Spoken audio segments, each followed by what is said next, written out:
Brother Abdullah from Nigeria was asking about the usual question, and that is, people pray with the Imam, and the Imam offer Witr in the Taraweeh, but they would like to go back to their homes and offer more night prayer on their own.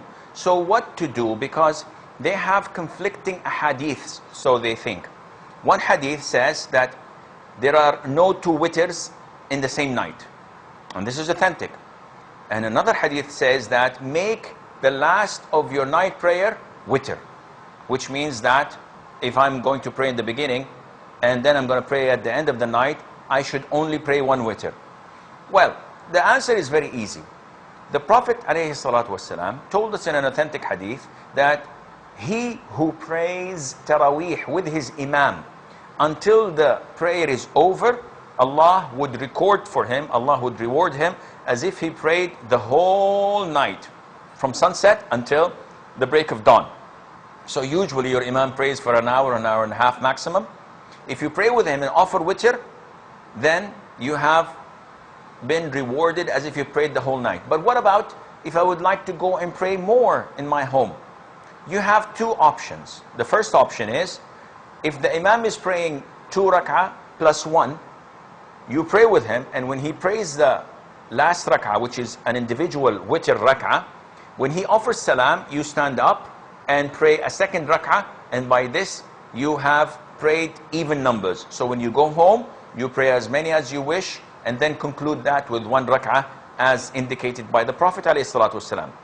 But if you're not sure that you're going to pray night prayer, you might as well pray with the Imam until he's over from his Taraweeh, and you pray witr with him as well. And if you go home, you may pray as many rak'ahs as you wish, but do not repeat the witr. Khalas, it's done. So what to do with the hadith where the Prophet instructed us to make the last prayer of the night prayer as witr? Well, this is, the scholars say, this is not mandatory, this is not obligatory, this is highly recommended. Well, how do you say this?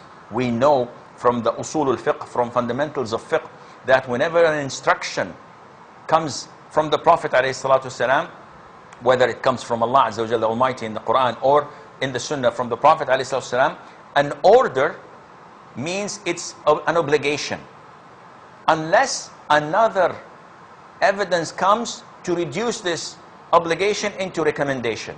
Likewise, when Allah Azza wa Jalla says in the Quran, or the Prophet ﷺ says in his hadith that you should not do something, this is a negation.